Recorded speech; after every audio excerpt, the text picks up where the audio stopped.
Mais il y a un autre cadre qui nous a rejoint, Olivier Pouls, cadre des fourneaux. Et je vois que vous avez apporté quelque chose pour l'apéro. Mais je vous rappelle que Jérémy Ferrari ne boit pas d'alcool. Mais qu'est-ce que vous croyez, cher ami, que je ne travaille pas le profil de mes invités? Regardez, Adriana Carambeu, vendredi dernier, comme elle s'est régalée de mes pieds de porc. C'est pas peu de le dire, adapté, j'avais visé juste. Alors évidemment, je sais que notre invité a renoncé à boire tout alcool. Et loin de moi de le soumettre à la tentation, tant pis Anissa, je suis désolé. Ouais, je m'en passerai pour une fois. Aujourd'hui. Ouais. Oui, alors ce que j'ai mis dans votre verre ressemble à du vin, possède les codes du vin, se sert comme du vin, d'ailleurs dans un verre à vin, mais ça n'en est pas, ce n'est même pas du vin sans alcool. Je vous laisse découvrir ce que c'est. Rien qu'à l'odeur, on sent. C'est du thé. Alors, du thé froid. Exactement, c'est du thé. C'est de l'ice tea en fait. Alors c'est pas vraiment de l'ice tea. Mais sans sucre, il y a zéro sucre là-dedans. Exactement, qui s'appelle Grand Jardin, il est français, c'était créé par un garçon qui s'appelle Édouard Malbois, qui est grand amateur de vin et qui voulait trouver un produit qui puisse remplacer le vin dans un certain nombre de circonstances, y compris dans la grande restauration. Alors qu'est-ce qu'il a fait? Il est allé sourcé des thés d'exception dans le monde entier. Alors il y a une gamme qui fait, je crois aujourd'hui, 6-7 thés. Ah oui. Et il a surtout mis au point une recette très particulière qui permet de le conserver, de le servir froid, de ne pas ajouter de sucre ni rien de conservateur, etc. C'est ça qui est bon. Et surtout d'avoir très peu de théine, ce qui fait que vous pouvez en boire sans devenir complètement tremblant et stressé. Alors là, ce que vous goûtez, par exemple, c'est un thé qui vient... alors c'est indiqué dessus, c'est une récolte... C'est une récolte du printemps d'un thé au jasmin, un thé népalais.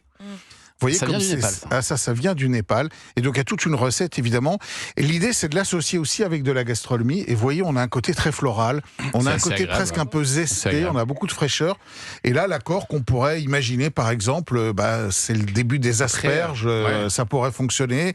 La fin des Saint-Jacques, voilà, sur une cuisine assez délicate. Après, on peut s'interroger sur le fait de le mettre comme ça dans une bouteille qui ressemble vraiment à une bouteille de vin. Alors, et de le servir dans des verres à vin. C'est en fait, vraiment ça me fait penser aux végétariens, vous savez, qui veulent remplacer du fromage. le fromage par du fromage, trouver des ersatz. Ou le steak haché sans viande, etc. Il y a un peu de ça dans la démarche. Oui, alors c'est vrai que ça se veut être un produit qui finit sur la table et pour la gastronomie. C'est pas juste le thé qu'on boit comme ça. Ouais.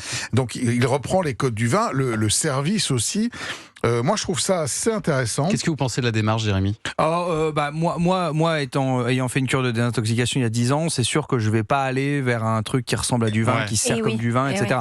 Moi, j'irai pas parce que il y a tout l'univers. Tout l'univers de on ouvre une bouteille de vin. Donc en fait, ça serait étrange pour quelqu'un qui a arrêté l'alcool d'aller vers ça. Ouais. Mais comme de la même manière que je ne bois pas de bière sans alcool ou de vin sans alcool. C'est ça. Vous allez remplacer par rien en fait. Mais non, parce que sinon en fait tu maintiens une espèce de truc un peu étrange de dire je bois mais c'est pas de l'alcool, mais ça ressemble à de l'alcool. Ça peut aussi permettre aux gens qui passent une soirée et qui veulent pas boire de vin pour des raisons, je pense aux femmes enceintes par exemple, ou des gens tout simplement qui n'ont pas envie d'en boire, mais d'avoir quelque chose qui leur permet finalement aussi d'être dans la soirée, de faire des accords mété, parce que c'est aussi ça derrière cette démarche qui est extrêmement intéressante. C'est faire des accords mété. Ça coûte autour de 27-28 euros la bouteille. C'est pas donné. C'est pas donné. Alors c'est vrai que vraiment, si on prend un verre d'eau froide et qu'on met un sachet de thé dedans, on a quand même à peu près la même chose, quoi. C'est une très belle conclusion. Je suis pas tout à fait certain. Parce que là, j'ai oublié mon thé tout à l'heure avant de faire l'émission et je vois pas trop la différence entre ce que j'ai vu dans le couloir et là. Mais j'imagine que c'est beaucoup mieux. Je crois qu'on leur a fait une bonne pub. Merci beaucoup.